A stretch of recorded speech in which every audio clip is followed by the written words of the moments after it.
আসসালামু আলাইকুম রহমতুল্লাহ বারকাতুহু।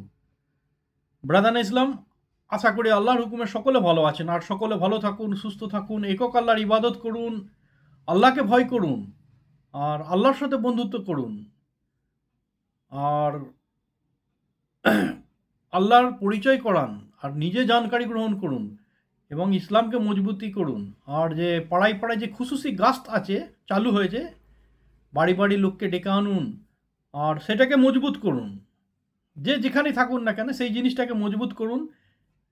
আমার ইবাদত, আমি ব্যক্তিগতভাবে বলছি, আমার ইবাদত যদি আল্লাহকে পছন্দ না আসে, আমি যদি কাউকে ওই নমাজের জন্য উদ্দেশ্যে, আল্লাহর উদ্দেশ্যে যাওয়ার, নবীর রসুল সাল্লাহ সাল্লামের দাওয়াত ওটা, যদি এই উদ্দেশ্যে গিয়ে কাউকে ডাকতে যায়, সে আসুক আর না আসুক, আমি ওই ব্যক্তি এসে নমাজ পড়লে যতটা নেকি পাই সেই নেকিটা আমার কাছে থাকবে, আমি পেয়ে যাব, বা ওই মজলিসে যে কজন ছিল সে কজন পেয়ে যাবে।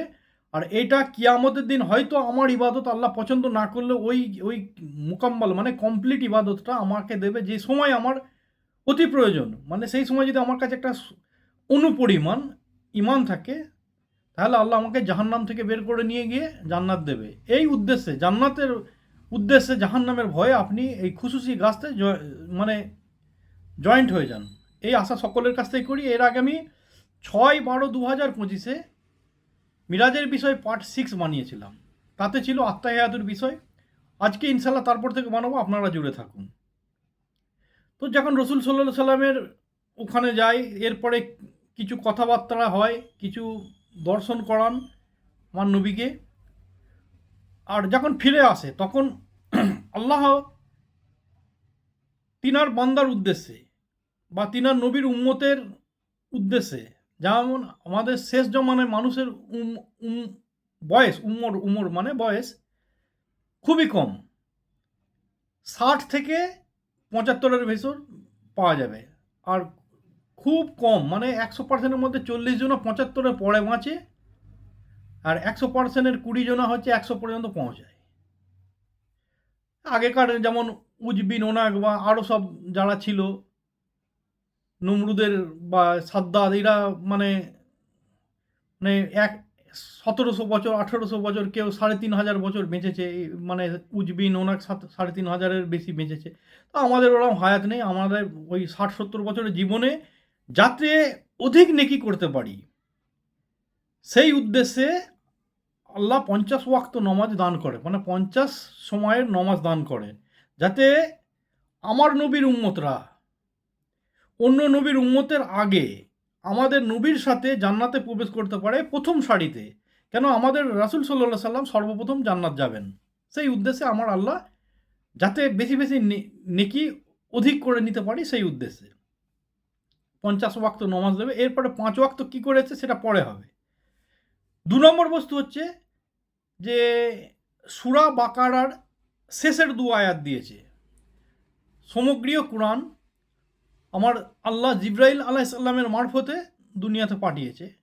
আর রাসূল সাল্লাল্লাহু আলাইহি সাল্লাম আবৃত্তি করে নিয়েছে, মুখস্থ করে নিয়েছে, আর পাশে সাহাবীরা লিপিবদ্ধ করে নিয়েছিল। সে চামড়ায় হোক বা কোনো পাতায় হোক, বড় বড় গাছের বা যে কোনো যে কাপড়ে হোক করে নিয়েছিল। তো এই 2 আয়াত একবারে ডাইরেক্ট আমার আল্লাহ আমার রাসূল সাল্লাল্লাহু আলাইহি সাল্লামের কে দিয়েছিলেন, সূরা বাকারা শেষের আয়াত দুটো। তো এতে কি আছে যে এই আয়াতগুলোর ভিতরে আল্লাহ খুব যে জিনিস মানুষের প্রয়োজন সেই জিনিসগুলো সমস্ত ভরে দিয়েছে। যেমন আল্লাহর মেহেরবানি, আল্লাহর দয়া, আল্লাহর রিজিকের ব্যাপার, আল্লাহর সমস্ত কিছু এর ভেতর ভরে দিয়েছে। রিজিক বা দুশ্মনের হাত থেকে বাঁচা যায় কেমন, বা আরও কিছু প্রয়োজনীয় জিনিসগুলো এর ভেতর ভরে দিয়েছে। যেন এই এইগুলো মানুষ যদি পাঠ করে সকালে আর শোবার আগে, তাহলে মানে লাভবান হতে পারে, যে বান্দা যেন দোয়ার মাধ্যমে চেয়ে নেয় যে জিনিস আল্লাহ দিতে চাইছে খুশি করে, এইটা পড়লে পেয়ে যাবেন। 3 নম্বর বস্তু, নবী সাল্লাল্লাহু সাল্লামের উম্মত যেন আল্লাহর সাথে কাউকে তুলনা না করে।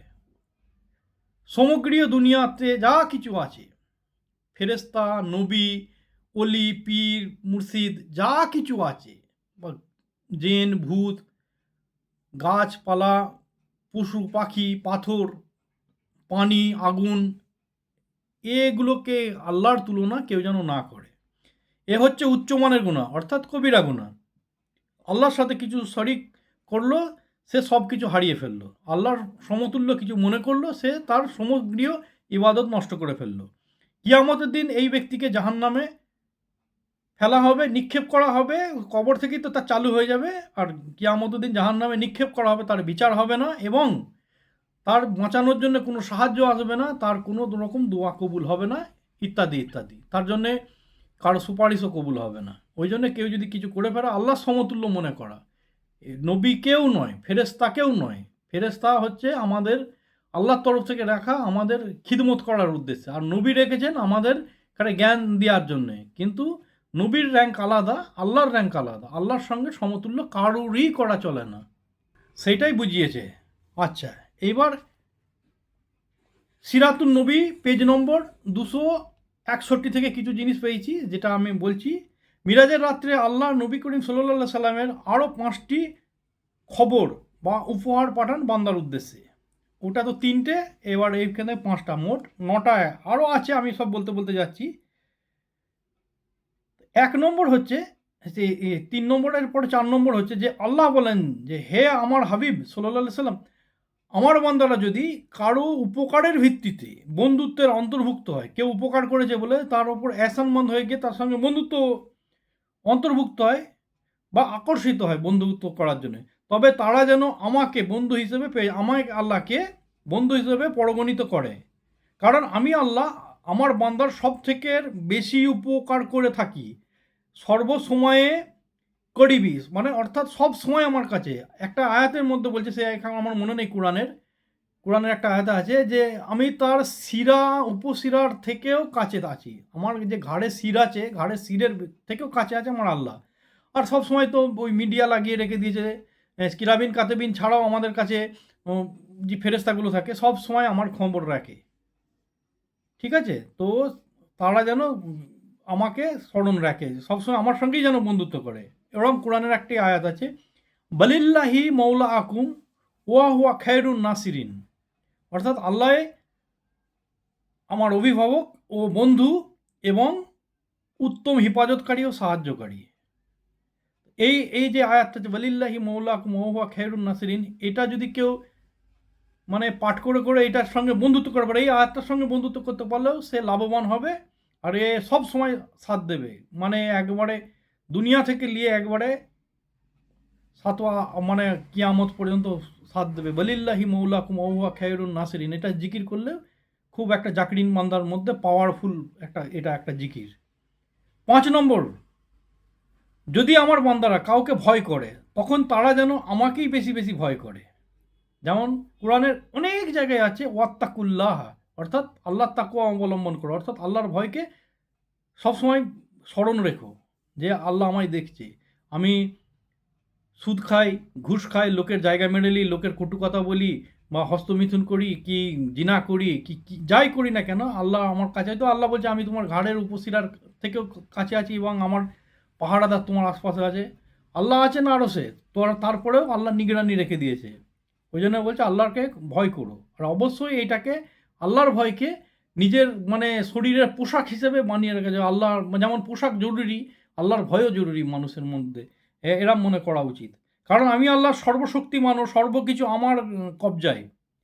জান্নাত, জাহান্নাম, মুসিবত, বিমার, জিল্লাত, কিল্লাত, কিল্লাত মানে গরিবি, বা যা কিছু সমস্ত কিছু আল্লাহর কন্ট্রোলে। অবশ্যই আমি নাজিরুন বাসির, মানে নজরও রাখি এবং দৃষ্টিও রাখি, সব কিছু দেখি। আর ইন্নাকা আলাকুল্লি শাইইন কাদির, সমস্ত কিছু কন্ট্রোল আমার হাতে। 6 নম্বর হচ্ছে, যদি আমার বান্দারা কারো কাছে প্রয়োজনে সাহায্যর দরকার বোধ করে বা মনে করে দরকার হয়, তারা যেন আমি আল্লাহর কাছে সাহায্য চাওয়া উচিত মনে করে। আল্লাহর কাছে সাহায্য চাও ও আমার উপর ভরসা করা মন থেকে দরকার। মন থেকে আল্লাহর উপর ভরসা করা দরকার যে আল্লাহ আমার এই কাজটা করে দেবে। কারণ আমার অর্থাৎ আল্লাহর কথা, মাইয়া তাওয়াক্কাল আলাল্লাহি ফাহুয়া হাসবুহু, এটা একটা কোরআনের আয়াত। এটাও একটা জিকিরের বিষয়। যে বান্দা আল্লাহর উপর ভরসা করে আল্লাহ তার জন্য যথেষ্ট হয়ে পড়ে। এই তার বাংলাটা তর্জমাটা এটা। আল্লাহই হচ্ছে গরিবি নেওয়াজ, আর আল্লাহ হচ্ছে মুশকিল কুশা। সমস্ত মুশকিলে পড়লে আমাকে কে উদ্ধার করবে? আমার আল্লাহ। আমাকে কে, আমি আর গরিবি মানে আমার প্রয়োজনীয় মিটানোওয়ালা কে? আমার আল্লাহ। অনেকজনে দেখবেন লেখা থাকে তার বাসের মধ্যে, যে ব্যবসার গাড়ি লরির মধ্যে বা ট্যাক্সির মধ্যে লেখা থাকে KGN, অর্থাৎ খাজা গরিবি নেওয়াজ। আল্লাহর কসম, আল্লাহর কসম, আল্লাহর কসম, আল্লাহর কসম, পৃথিবীর কেউ আমার মিটাতে পারবে না, আমার প্রয়োজন মিটাতে পারে না আল্লাহ ছাড়া। এগুলো এইটা যখনই বললে না KGN খাজা গরিবি নেওয়া, যখনই বলবে সে কুফর হয়ে যাবে। ওই জন্যে যারা এইসব প্রশিক্ষণ দেয় সেই সব ব্যক্তি থেকে দূরে থাকবেন। তারা আল্লাহ থেকে বঞ্চিত করে দেয়। তারা তো জাহান্নামে যাবেই এবং আমাকেও সাথে নিয়ে যাবে, আমার পরিবারকেও নিয়ে যাবে। ওই জন্যে দূরে থাকবেন। খাজা কোনোদিনই কারোকে উপহার দিতে পারেন না। তিনি আমার মতন বান্দা এবং হয়তো নেককার, অনেক আমার থেকে অনেক নেককার, কিন্তু দুনিয়া থেকে যে চলে গেছে সে দুনিয়ার ব্যক্তির জন্যে মানে না সে ক্ষতি করতে পারে না সে উপকার করতে পারে। তবে তাকে অসম্মান করা উচিত না, অবশ্যই সম্মানীয়। ওই জন্যে কোনো দিন কোনো ইয়ের কাছ থেকে চাওয়া উচিত নয়। আল্লাহ স্বয়ং বলছে ইন্নাকা আলা কুল্লি শাইইন কাদির, সমস্ত কিছু কন্ট্রোলে আমার, আর আল্লাহই আমার অভাব মোচন করতে পারে, অন্য কেউ পারে না, কেউ পারবে না।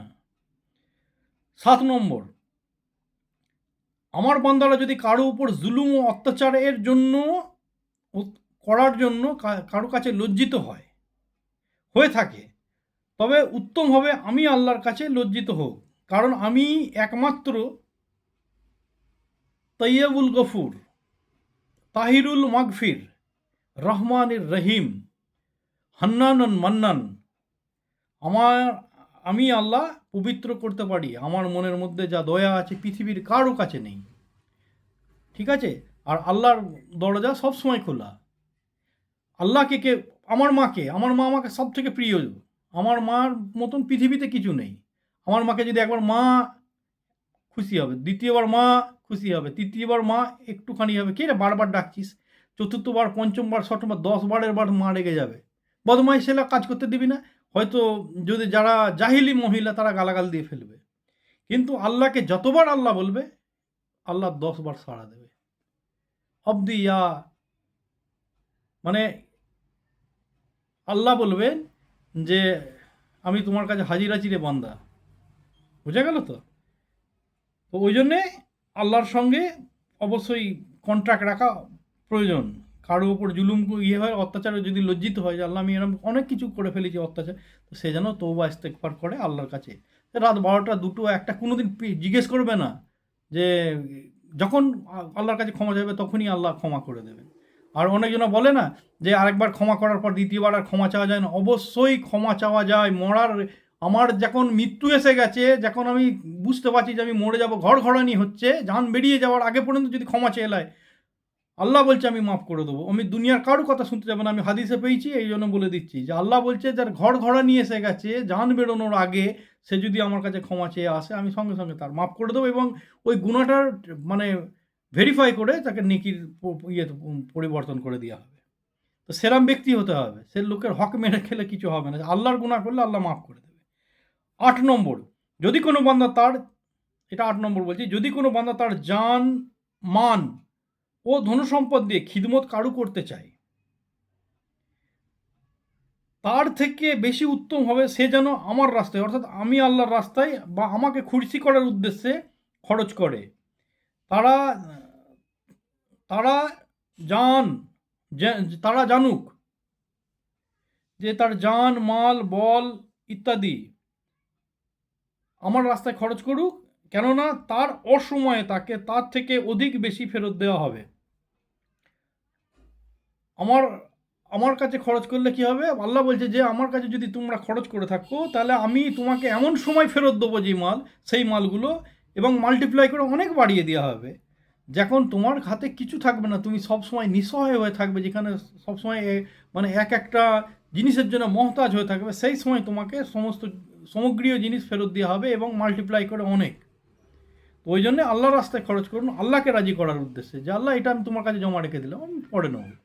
এই উদ্দেশ্যে আরেকটা কথা বলে দিচ্ছি, যদি কেউ মনে করে যে আমি মৃত্যুর সময় কলমা নসিব হোক আমার, তো 2 রাকাত নামাজ পড়বেন সালাতুল হাজতের, দেওয়ার পর দোয়া করবেন যে আল্লাহ আমি এই কলমা পড়লাম, আশহাদু আল্লা ইলাহা ইল্লাল্লাহ ওয়াহদাহু লা শারীকা লাহু ওয়া আশহাদু আন্না মুহাম্মাদান আবদুহু ওয়া রাসূলুহু, এই আমানতটা আল্লাহ তোমাকে দিলাম। আমার যখন জুবান বন্ধ করে দেবে, আমি যখন আর কোনো কথা বলতে পারবো না, সেই লাস্ট কথাটা যেন এইটা আমার জুবান দিয়ে বেরিয়ে যাওয়ার পর বন্ধ করবে। যার লাস্টে কলমা নসিব হবে সে জান্নাত যাবে। তো আল্লাহর কাছে এটা আমানতের তোর উপর রেখে দেবেন। অবশ্যই আল্লাহ কোনোদিন মানে কোনো জিনিসের জন্য গাফেল নয়। অবশ্যই আল্লাহ আমাদের একবারে মালিক, এবার অতি নিকটে থাকে, আর আল্লাহ ওয়াদা খিলাফ করেন না। ওই জন্যে কলমা পড়ে 2 রাকাত সালাতুল হাজত পড়বেন, দিয়ে এইটা রেখে দেবেন, আশহাদু আল্লা ইলাহা ইল্লাল্লাহ ওয়াহদাহু লা শারীকা লাহু ওয়া আশহাদু আন্না মুহাম্মাদান আবদুহু ওয়া রাসূলুহু। আল্লাহ এই আমানত তোমার কাছে রইল, আমি মৃত্যুর সময় আমার জুবান দিয়ে যেন এটা বের করে, এরপরে আর কোনো যেন কিছু না বেরোয়, মানে মৃত্যুর মানে যখন জুবানে আমার লক করে দেবে তখন এইটাই যেন বেরিয়ে লক হয়ে যায়। আচ্ছা, এরপরে আরও আল্লাহর এরপর আল্লাহ বিশেষ কিছু শরীয়ত ও ইলম ও পরিদর্শন করিয়ে দেন নবী সাল্লাল্লাহু আলাইহি সাল্লামকে, যেমন জান্নাত জাহান্নাম বা বিভিন্ন স্তর পরিদর্শন করান। হ্যাঁ, সশরীরে কিছু আলাপ আলোচনা করেন রসুল সাল্লাল্লাহু সাল্লামের সঙ্গে। এর পরের ভিডিওতে আমি বলবো আগের বিষয়গুলো। এর ভিডিও বড় হয়ে গেলে অনেকজন দেখতে চায় না। আপনারা জুড়ে থাকুন আর আল্লাহকে রাজি করুন, আল্লাহর ওয়াস্তে আল্লাহর সঙ্গে জুড়ুন, মুসলমান হয়ে যান। সকলকে আমি এই দোয়া করি যেন মুসলমান হয়ে যেন আমাদের মৃত্যু না হোক। সকলে আমরা মুসলমান ঘরে জন্মগ্রহণ করেছি, মৃত্যুর সময় যেন মুসলমান হয়েই মরতে পারি। আল্লাহ হাফিজ। যদি কোনো ভুল করে থাকি আমাকে মাফ করে দেবেন, আমি আপনাদের সকলের ছোট। আল্লাহ হাফিজ। জুড়ে থাকুন।